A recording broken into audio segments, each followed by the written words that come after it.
Hi, Cindy Benson here. I'd like to talk with you a little bit about how to support a dog that is afraid of something. I had a question from a student about how to help a puppy learn how to not be so frightened about sounds like thunder and fireworks and whatnot. And there are a couple of things to consider with this. One is that resilience is a genetic trait. Dogs are born as resilient as they're ever going to be. You can teach a dog skills that will help them deal with things. It doesn't make them more resilient, but it makes them better able to use their brains and learned experiences to deal with things that, from a genetic standpoint, would have been hard for them without the skills. So resilience is measured as the time it takes for a stimulus to happen and a dog to react, and then for the dog to go right back to where he was before the stimulus happened, so all the way back. So when you're working with a dog and the dog becomes frightened of something, pay attention to how long it takes him to look okay again. Something that's really scary will take a dog longer, even if you move the dog away from what's scary. If his heart is still racing and his body is still flooded with those hormones, it's going to take him longer to come back to baseline. But if he was startled and it wasn't that big a deal and he's okay again pretty much, it gives you a good barometer of how much exposure to that scary thing you can afford to have with the dog, to teach him to have skills that will allow him to cope with scary things. So the other thing is to consider that animals are wired to avoid and escape things that feel dangerous to them. So if a dog is afraid of something and you ask him to stand still and think about it, or approach it and learn to get over it, or whatever. And I grew up with horses at a time when taking them up to see something that scared them was the training choice, and I now know that that's not the right training choice. So a dog that's frightened of something on his own will move away, and that keeps him safe. So your training tool as a person is to move away with the dog. Either allow the dog to move away or go with him. When the dog stops and has a thinking brain a little bit, he may be far enough away from whatever scared him to be able to think and consider it. Hanging out there with the dog is the right place, the right distance and situation for him to be able to learn and think about what scared him and how he really feels about it, because there's a reaction and then there's a logic response, I guess, if you want to think about it as a person. So allowing a dog to move away, and you moving away with them, teaches the dog that if he's with you and something scares him, you will listen to him and you will move away as he needs to support him, rather than insisting that he go and look at it or whatever. Usually when dogs are afraid of something, it comes as a surprise to an owner, and so the first time you just react to the situation as best you can. The next time, based on what you learned from how long it took the dog to get over it, how close he could stay to it, and all that, then you can make training decisions about how to introduce that dog to things that were scary with your plan in mind, and a training plan and a structure about how to teach the dog to be able to think in those circumstances. So given that resilience is a genetic trait and there's skill building but not changing how resilient a dog is, when you're talking about things like noise sensitivity, it is true that some dogs are not ever going to be okay with loud noises. They can't reach beyond their genetic framework. So as an owner, it's appropriate to do all that we can for our dogs to teach them the skills, like how to ask if they can move away. If there's something scary, teaching them that they can retreat. Like in the case of noise sensitivity, if a dog learns that he can go hide in his little den, and he has that choice, he may be able to think about it from there a little better.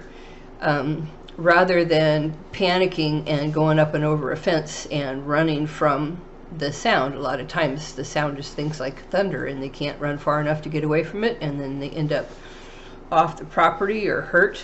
I had that happen with a dog of mine. So the way to set up situations with young dogs so that you can work on noise sensitivity before they show you that they are worried about it has to do with setting up a situation where they can hear things and be aware of it, but not be worried about it. So I think of it as wallpaper. The dog hears something, he alerts to it, and then he loses interest and goes off to back to whatever he was going to do otherwise. That's the right way to teach a dog how to handle sounds. So you start, your goal is that the noise quickly becomes boring and gives way to more interesting things like the dog going to work. So you start really low sounds-wise. You start far away from the dog. You keep an eye on the dog. Don't do it for very long. If it's a situation where, like with a group of puppies, and I have a recording playing in the background with a vacuum cleaner and screaming kids and all sorts of things, and they're all sleeping in the stall, then I know that I can do a little more, and it's okay because they're clearly back at base. You know, they noticed it and they decided that it wasn't anything. So doing things like that, you know, in the house you would play you would play use the vacuum cleaner, you'd use a hair dryer, you know, whatever, and you can use any of those kinds of sounds to help dogs understand that novel situation doesn't have to be scary. In a ranch life, like where I have a lot of my dogs when they're puppies, there's tractors and there's the UPS truck and there's FedEx and all that, and all of that comes and goes. The dogs learn that they can move away because they're not in a situation where they can't. They can go back in their little hidey place if they want to. And pretty quickly that kind of chaos, you know, the UPS truck roaring up the driveway is just, you know, old news. So that's the way to do your best for the dogs, and then know that you can't make everything okay for every dog. No matter how much you work at it, no matter what kind of a trainer you are, their genetic wiring rules the day. So one of the things that I use, I rely on, and I'm no kind of veterinarian here, so I will talk about this medication that I like to use and then ask that you speak to your own veterinarian about it, because it's something that needs to be prescribed and managed by a veterinarian. But I like to use a drug called trazodone, and trazodone is an anti-anxiety med that is a little bit like Valium. And it has a very wide dosage range, so it can be a broadly safe kind of a medication to use. And in most of the circumstances that I use it in, I use a fairly minimal dose so that the dog is still learning, still participating, but doesn't have those big spikes of fear the same way that he would if he didn't have some chemical assistance. So I don't knock a dog out with it. I mean, it's a sedative. It's not, or it's an anti-anxiety med. It's not a sedative. So you'd have to abuse it to do that. But I use it if I have a dog in a situation that I know that he can't handle well. A dog that is in a situation that he's going to be afraid of or stressed by, that he has to be in, is not a learning opportunity for anything that I want him to know. I have used trazodone with dogs that came here as adults that were afraid of being groomed. And if I use that moderately and then the dog learns over time that grooming is actually a snuggle fest, they can get to a point where they don't need it. But if I have a couple of dogs here that are really, really afraid of gunfire and thunder. One of them wasn't. As a younger dog, about halfway through his life, he decided that he felt that way about it. And you know, it's guesswork about how that happened, why that happened, but it's true. And I don't want dogs to jump fences. I don't want them to shiver in fear when things like that happen. So think times of year that I know things like that are likely to happen, like New Year's Eve or around fireworks time, I'll give trazodone preemptively. You can give it every 8 hours, and it won't keep a dog from being afraid. It won't keep a dog from not reacting to a stimulus that's big for them, but it will help them out. So I pre-medicate dogs if I know that they're likely to, like the night that 4th of July is going to happen.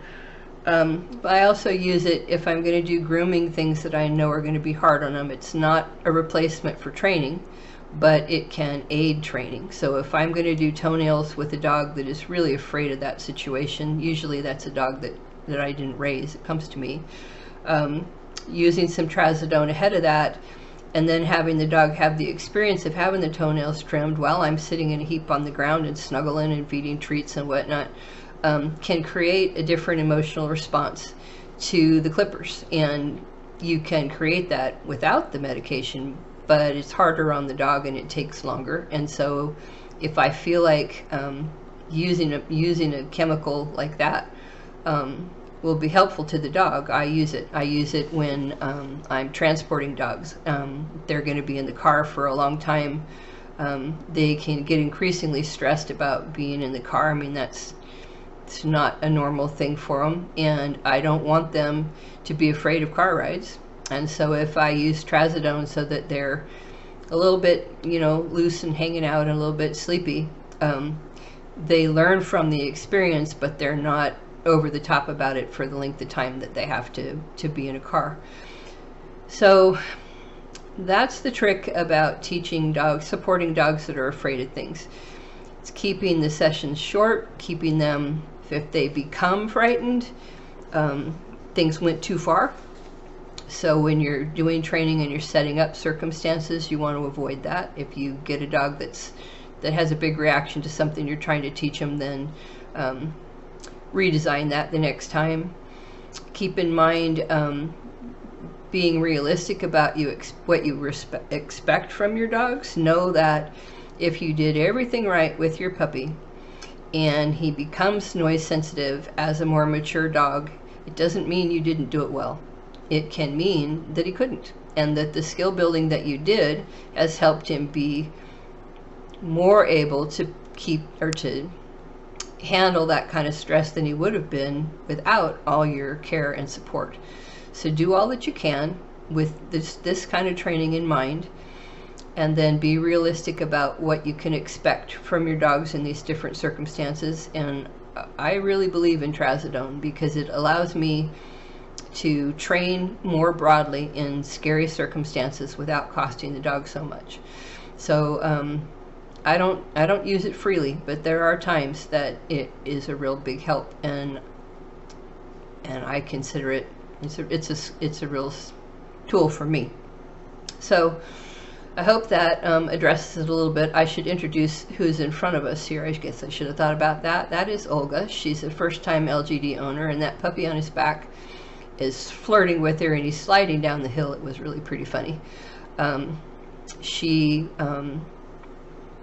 I was working with her before she was an LGD owner. She worked hard with me learning what she needed to learn.